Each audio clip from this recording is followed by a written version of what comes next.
Good morning. It's 9 a.m. Friday, August 30th, 2024. Welcome to the Good News Live at 9 on Facebook and later available on our YouTube channel. Please comment in the chat so we know you're with us. This is a presentation of the Allen Park Presbyterian Church. Good morning, everyone. I'm Suzanne Maxey, and I have the best co-host in the world, Miss Carrie Van. Hi. Hello. And I'm going to say I think I have the best co-host in the world because you haven't had power in 3 days and you're I still still don't here. have power. I know Judy said she had the best neighbor ever because he ran a extension cord over to her house. Well, I have the best neighbor ever because he brought over a generator and plugged my computer in, or he plugged it into the panel. And so my computer and the other stuff in my living room, which is where I have my computer, that all works. So it's really, but it's stressful. Yes, very stressful. So thank goodness for good neighbors today. Absolutely. So Fit right in. shout out to Walt. Yes, shout out to Walt. Thank you, good neighbors. Okay. What's going on at church?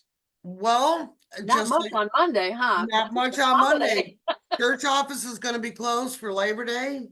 It's the start of a long weekend. I hope everybody has a great weekend. We just need to get through. I don't want to bring up the word storm, Yeah. but we just need to get through today, and it's going to be beautiful weather.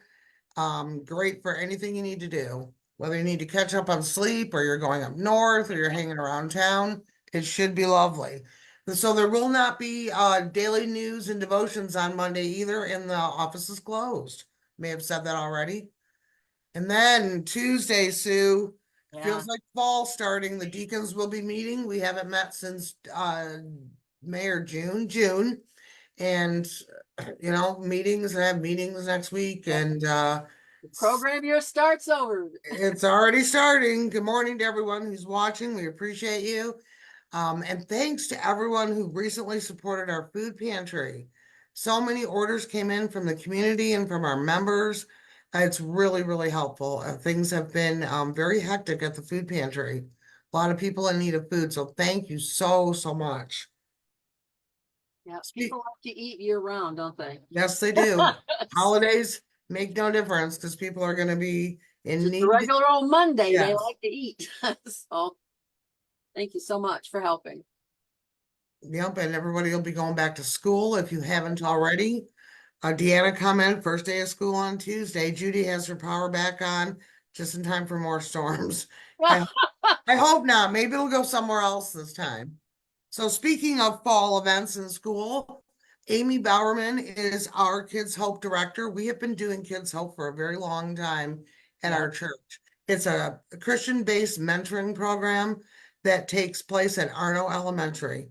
And it's one mentor, one student, and 1 hour. And it's actually a little bit less. It's an hour a week or less commitment.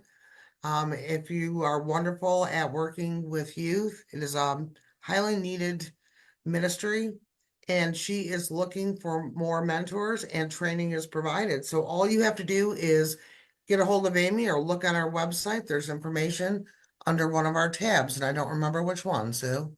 I don't either. One that says Kids Hope, probably. Yes, I probably go on the website probably 30 times a day, but don't remember. It's under one of the ministries, probably under ministries. So please look that up. It's very important. You'll get just as much out of it as the child will, because I've been a mentor before.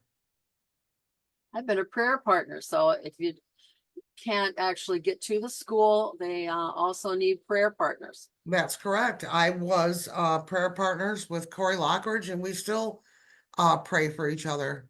It was for a mission trip. She was my prayer partner. And that was years ago. So prayer partners are important too. I was a prayer partner with Sandy Sauerbeck, who is also another wonderful angel.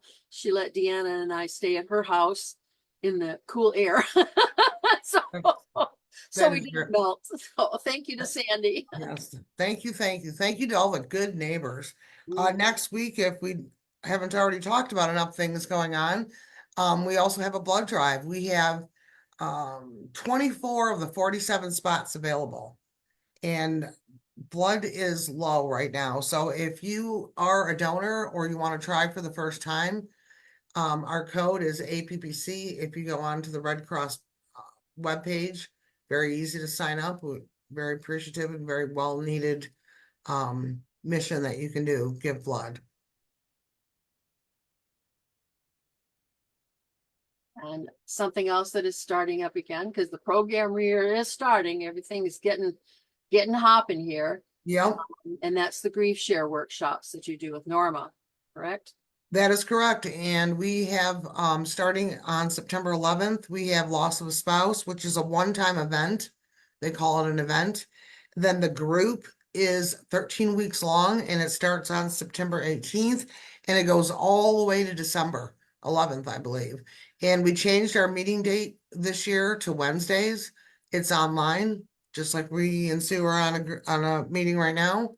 It's a great program. I've seen it help. If you want to know more about the program, you can reach out to Norma. And we do have a whole entire page on our website where you can watch videos and see what it's all about. So if you know someone who's going through a grief journey, please share this news with them. It's a program that works for sure. Norma Bentley said, I'm a kid's hope. Gosh, Norma's doing everything. Yes. Yes. She's a kids hope mentor and it's very rewarding. So please. Hi, Nathan. Hi, Judy Martin. I already said hi, Pat. Happy belated birthday to Wade and her four-legged friends. Everyone else who's watching. All right, we need to get going, so we have a fun guest. Yes, All I right, know. what's happening in the city? The Allen Park Farmers Markets today from 3 to 7, across the street from the church. It's more than 30 vendors, including the Fun Food Express food truck. Yes. Let's see. So here's the farmers market. So you see a bunch of vendors there. Yep, they have over 30 vendors, Yep. including our friend Steve Donahue, who will Yeah. make 3 balloon animals for kids of any age. And And then there is information about the food truck. food truck, yeah. So Get anything got from, everything. yeah, a cheesesteak sandwich to funnel cakes to chicken strips, Corn dogs. They have corn dogs. corn dogs. So you can have a Funnel state, cakes. you can have a state fair experience right here at Yeah, Allen no Park, kidding. right across from the church. Wow, cool. I'll stop by today between 3 and 7. Yes. Hope to see you there. Hi, Sue Tucker. Hi, Kevin. All right, let's get our guest in. She is the interim pastor at Southminster Presbyterian Church. Her name is Beth Delaney, and I have done many things with her and with Southminster and their wonderful congregation. And we are looking forward to talking with Pastor Beth and finding out what makes her tick. Good morning. Good You just went like morning. a bomb. You're a ticking I bomb. know. I know. I really built this up, but you have a great and interesting background, and we can't wait to talk to you today. So good morning, and thank you for being with us.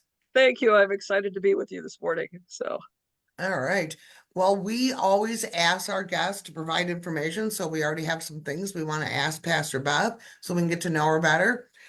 You told us that you grew up in St. Paul's in Livonia and then later joined Geneva Presbyterian in Canton, where you were an elder and a deacon like Sue and I, and then you felt called to ministry. I want to know how that happened. it actually started much earlier than at Geneva. Growing up at St. Paul's, I was very active. We had a large, as many, in that time, we had a large youth group. I also sang in choir, but youth group, we went on mission trips, senior highs, and I really felt coming out of high school like I was would be involved in ministry in some way. Just there, I think the youth group was the first place I felt loved and accepted outside of my family, that I had these close friends, and I really appreciated that connection. And so I kind of thought I would go into ministry, but I attended Grand Valley. It was a state college then, not university. I went on an athletic scholarship. I ran track and played volleyball at Grand Valley. And partway through my time there, my father passed away, which kind of, jolts you into a new reality. And Yes. at that time, I'm like, oh, I got to get serious, and I got to finish school, get a job, and Support myself and support be an myself. adult, right? Right. Exactly. So I ended up going into computer programming, which I really enjoyed. I worked for EDS here in Detroit, Electronic Data Systems, on the General Motors account for 20 years. And during that time was at Geneva and became active, and our kids were active there. And Reverend Brian Smith, who retired now maybe 2 years ago, maybe 3 years ago, lost track. He was really connectional in the deep spiritual sense. And, that call to ministry kind of kept coming back at me. And realizing at some point, it was actually at a retreat at Howell where I sensed God calling me in a very speaking to me. And then it came to the point where I could do nothing else. So I talked to the church about it and became an inquirer. And at that point, I was still working at EDS, but part-time because of the kids. So they brought me on at Geneva on staff at my beginning of seminary journey. It was a great place to be, great place to be nurtured and accepted. And then it's just moved on from there. I graduated from Ecumenical Theological Seminary in Detroit. When I first started, they weren't accredited. And so I was they had a co-op program with McCormick in Chicago. So I'd taken a couple classes at McCormick, but during my time there, ETS became accredited, and I'm like, well, that makes more sense to stay here because I was still working at EDS. I was working at Geneva, and of course, taking classes. So Chicago's but a far way away. that's, Right. I took the train, and it worked out okay for my couple classes, but especially with kids and still working, I'm trying to think, about 2 years into seminary, I quit my job at ETS or EDS, sorry, because I finally said, if God's really calling me to ministry, then I need to leave this old life behind. So Wow. So I mean that had to have been a little surprising for your family or friends. I mean, that was a lot you were juggling, at the same time, and that had to have been a yeah. little bit hard, right? To like, It was a challenging time, and it's interesting. Many of the reaction of closer friends, maybe not necessarily acquaintances, but closer friends and family, when we finally told them, or I told them, they weren't surprised. So I guess, sometimes other people know stuff before we do, right? Or before we Yep. admit it. And it was a challenging time but I mean, it was the busiest I've ever been, but at the same time, it was the most organized I've been, because I only had, this period of time to do this. I had to go grocery shopping. I had to fix dinner. I had to do my homework. So I actually was very organized during that time, as I More had to be. productive, eh? Yeah.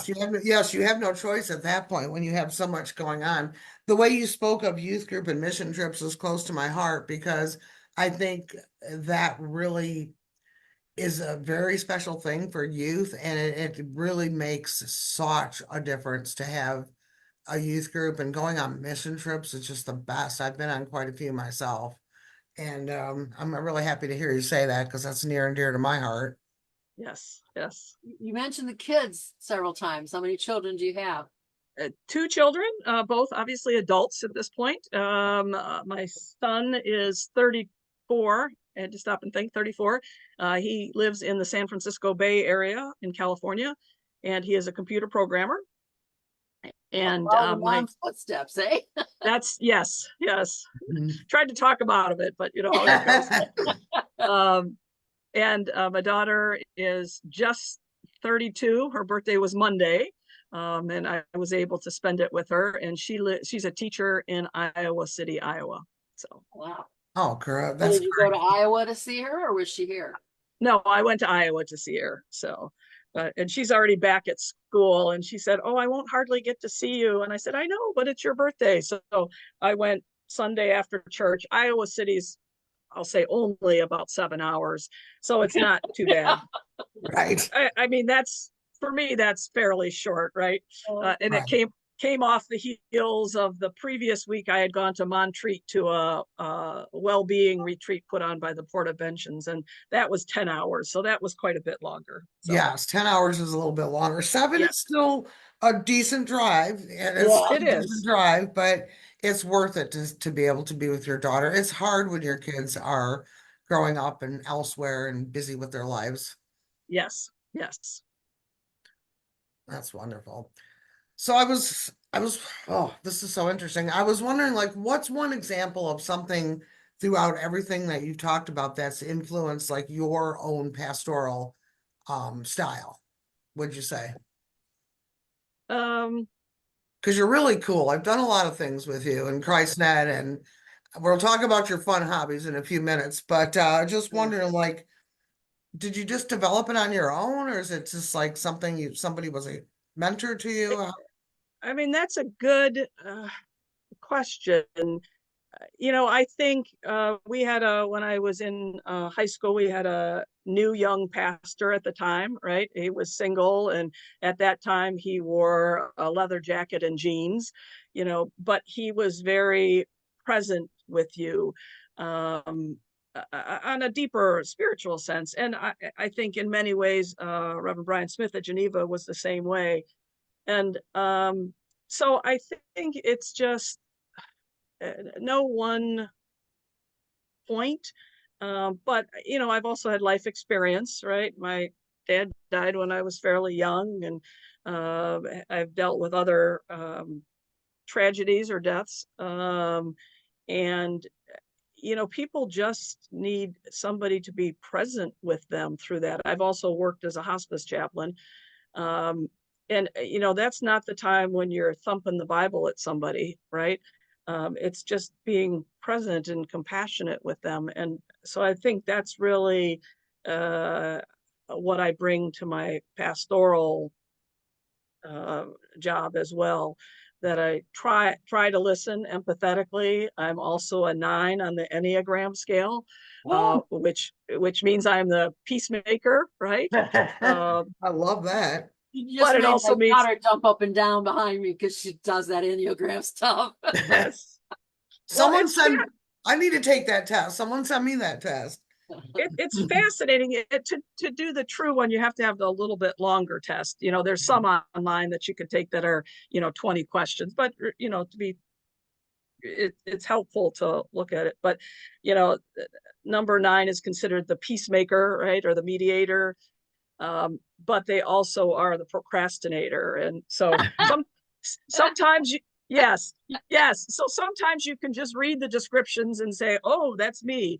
And the intent of the Enneagram isn't to pigeonhole you in, but to give you some awareness of things. And then when you get deep into it, which I'm not even deep into it, but there's like wings and other like place, like under stress you go to this, or when things are well and productive you go to this strength.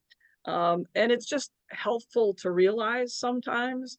um, there was a time when I wasn't good about calling people back, not at the church, but in my private life, especially if it was a call that you didn't want to have to make. Right. um, and to think about then I'm like, oh, I'm intentionally procrastinating, because of XYZ, and to name it and to be able to do that. So um, I think that my personality type also feeds into my pastoral care. So Wow, this sounds like another great joint event we could do. We can all be taking these tests and talking about it. Yeah. That would How, be how cool. did you feel about that joint worship service? Wasn't that exciting with a lot of that was energy? awesome. That was just lots of energy, and it was fun to be in. Obviously, the planning, the 4 pastors from the downriver churches helped plan it. And then to have Reverend Andrew Palmerville come in and preach, give the workshop on Saturday and preach on Sunday. But, it was just, there was a lot of energy in the room. And I heard that from various people. My church, I had a lot of people gone that weekend. It was their canoeing weekend. So I didn't have that many people attend at the church. So I talked to a lot of other people as well, and I just got the sense there was a lot of energy and enthusiasm for that, and the spirit was moving. So Oh, absolutely. Well, that explains, because I know so many people from your church and I didn't see a lot of them. So there was a canoe trip. That's unfortunate. We just got to yeah, do it again, right? We just got to do it that's again sometime. yes. Well, when we set the date, which we'd set the date like maybe 2 months before, I said, "Ooh, that's a really bad time." I didn't even know for sure that was the canoeing weekend, but I knew it was close to it. I'm like, and so we only have 6 elders at Southminster, but 4 of them were gone that weekend on the canoe trip, of course, and their spouses or significant Right. others or whatever. So yeah, We had camps going on too. So, but I guess there's never a good time, but at least people could watch it. Yeah, I don't yes, know if you could feel the energy in the room, but it was really, really, really exciting. That was yes, fun. That was yes, super. yeah. All right. Let's get to these hobbies. Like the cooking, the baking. I've seen you cook because you've done Christ Night with us many, many times, your church. And I meant to ask you, is Southminster the only place that you've served as a pastor, or did you serve at another church? No, I've served. I was with the Filipino American Presbyterian Fellowship, so they weren't a full congregation in the PCUSA. They were ethnic fellowship. I served them for 9 years. We rented space, nested at Covenant Presbyterian, what was Southfield Presbyterian, which is no longer, unfortunately. And I did that for 9 years, and that was a lot of fun, challenging in many ways, but just good, faithful people. So I did that, and then I finally sensed that it was time for me to do something else. And I'd been thinking about interim ministry for a while, and I'd gone to the first week one, and I said, I think my skills would be good for interim ministry. Even though I hadn't been in pastoral ministry just 9 years, I came with a wealth of experience, learned and business experience. Right. And so I thought that might be good. So I served at Community Presbyterian Church in Waterford for about 3 years before coming to Southminster. And you've been at Southminster for a while, haven't you? I have, for various reasons, longer than normally an interim is, not because there's any problems at Southminster specifically. I started in March of 2021 Mhm. there, and about well, it was April 1st, so a couple of weeks after I'd been there, I got diagnosed with stage 4 breast cancer. Um, and so I had a meeting with the elders and said, listen, I've only been here a couple weeks. I have no idea what's going to go on. We could get you another interim. We haven't started anything. We can get you another interim. And they're like, no, we want you. I said, okay, we'll see. So, and not only, we're still kind of in COVID time or coming out of COVID. So that whole first year, and this is a part-time call to Southminster, thankfully, because otherwise I couldn't have done it. But that whole first year, I mean, especially when I was going through chemo, it was all I could do to get up on Sunday and get to church and do the message. And if I had to do a few other things during the week, that was about it. So, I mean, we didn't do much interim work that first year, needless to say. And then, just other things. And so they extended me. The other thing is, because they're smaller, it's not going to be a traditional, like, installed pastor. I don't probably not be able to afford a full-time pastor. And especially in this day and age, Calling pastors is a challenge. We had a lot of losses during COVID. A lot of people have changed gears, especially calling a part-time pastor. So we're kind of just, you know, I'm still there and things are going well. Yes. It's just we need to get moving on some things. Right. I didn't know about your breast cancer diagnosis. I hope you've gotten to ring the bell. I did. Yeah, that was at the I finished chemo probably September of 2021 and had double mastectomy and then radiation.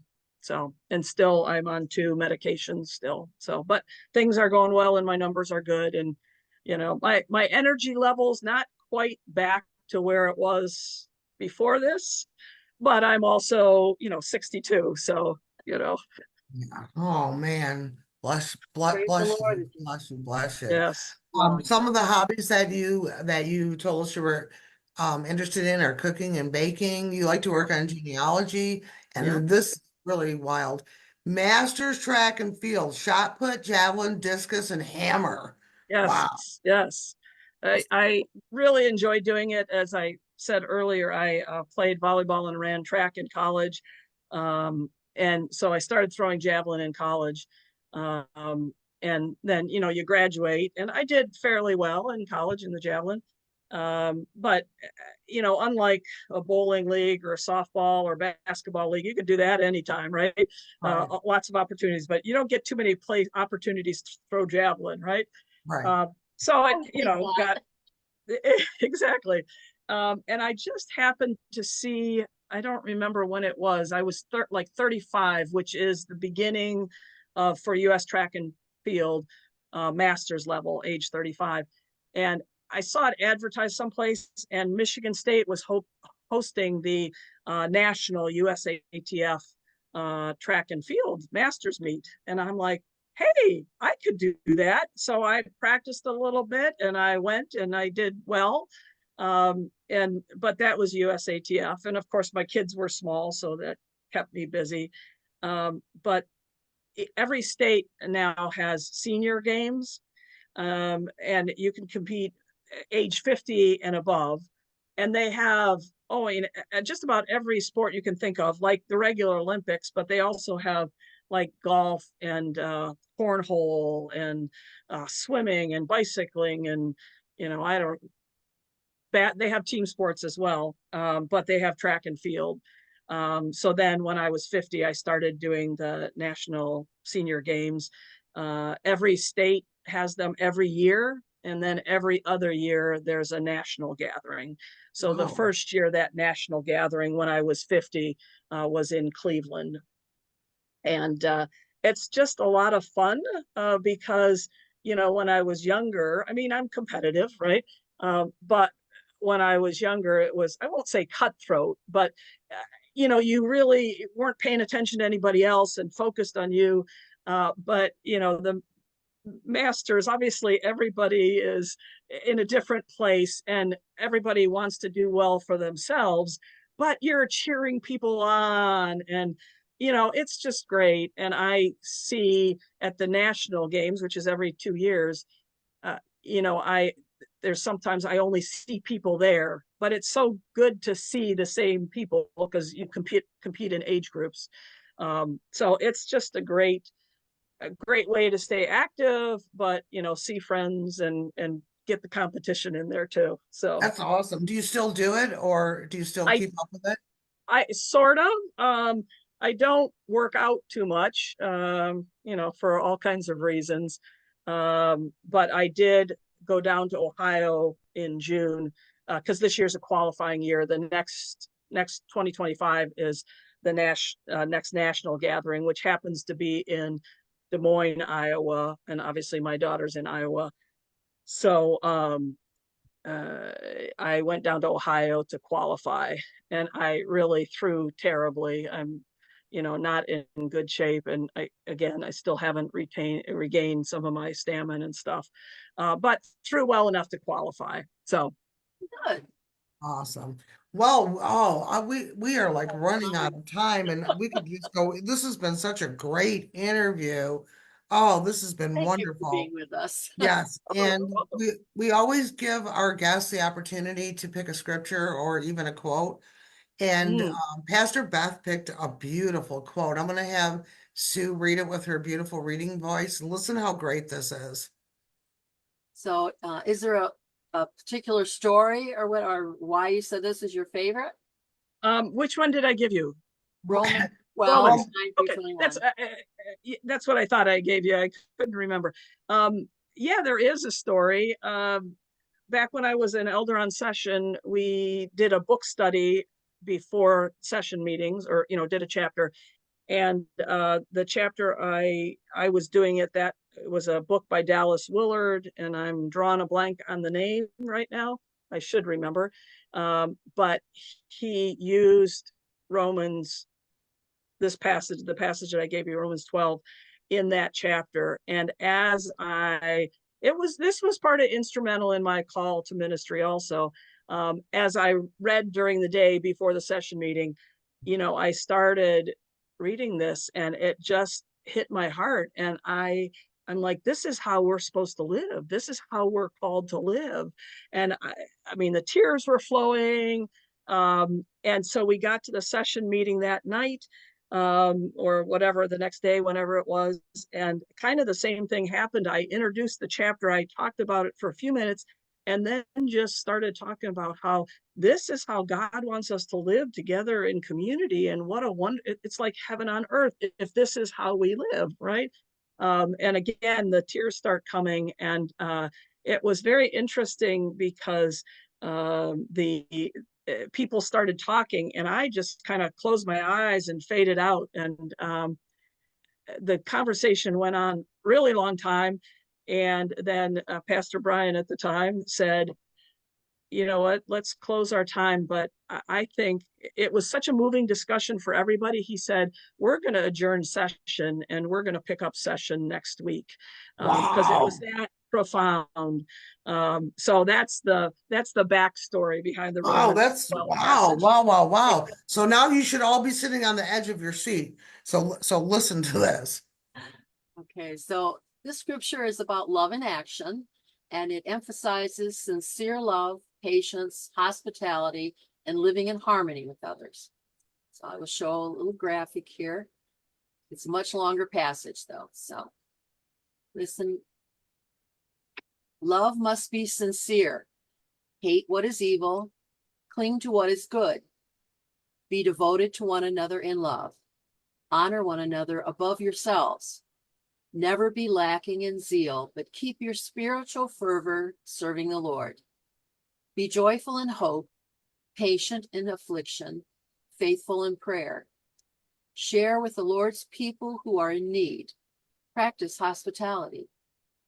Bless those who persecute you. Bless and do not curse. Rejoice with those who rejoice. Mourn with those who mourn. Live in harmony with one another. Do not be proud, but be willing to associate with people of low position. Do not be conceited. Do not repay anyone evil for evil. Be careful to do what is right in the eyes of everyone. If it is possible, as far as it depends on you, live at peace with everyone. Do not take revenge, my dear friends, but leave room for God's wrath. For it is written, "It is mine to avenge. I will repay," says the Lord. On the contrary, if your enemy is hungry, feed him. If he is thirsty, give him something to drink. In doing this, you will heap burning coals on his head. Do not be overcome by evil, but overcome evil with good. Oh, I just love that. That almost makes me want to cry. What a beautiful way to start your long weekend, everyone. Yep. Yes. Pastor Beth, we are going to do our ending announcements if we've kept you and you need to go. Otherwise, you can stay with us till we turn off the meeting. And we can't thank you enough for being here. What a wonderful Thank interview. you. Yes. I will Great, can thanks. I do a plug for, we have, Yes. at Southminster, we have Animal Absolutely. Palooza coming up on September 15th. It is a community event that we have different, I'll say vendors, but different people to exhibit. animals, a petting zoo. We've had Howl. Howl is not coming this year, but we have somebody else who I can't think of the name of, to really celebrate God's creation. So it's from Sunday, September 15th from 2 to 4 p.m. And there will be free food and games and things like that. So it's a great way to really get a lot of community. Yes, I have taken our youth group there before, and I'm planning on going this year too. And I know that for a fundraiser, there are homemade animal like dog treats. Yep. And I remember when I was there was something, a huge bird. I don't know if it was an eagle, it was in the sanctuary. Do you remember that? It was in the sanctuary. There were so many fun things to do. Free food, hot dogs, chips. So I'm going to post about it. It'll be in our bulletin as well and on our social media. So save that date. And hopefully we'll have great weather and go hang out with our friends at Southminster. Absolutely. Yep. Thank you. Thank You're you. welcome. Blessings. Peace of Christ be with you all, and have a great weekend. And also with you. Thank you, Pastor Beth. We'll Thank see you. you soon. All right. Bye. Bye-bye. If you would like to learn more about the good news of Jesus Christ, be sure to join Pastor Tim for devotions. He's live at 9 Monday through Thursday, and that's also on Facebook. And join us Sundays at 10 a.m. for worship. It is live streamed on Facebook and YouTube, or you can come in person in our beautiful sanctuary in Allen Park, Michigan. If you would like to be a guest with us on a Friday of your choice, just let us know. We have this new really cool thing that Carrie did. If you go to the website, everything you ever wanted to know about the good news is on there.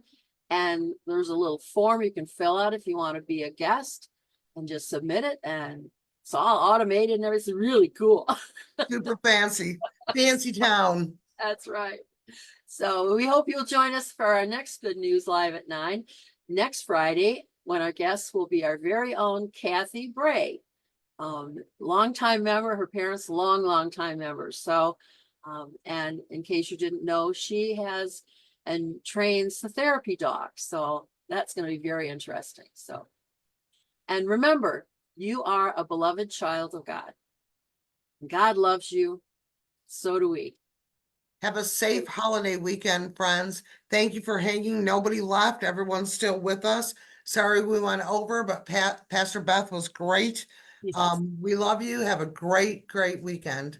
Bye, everyone. A great week. Bye, everyone.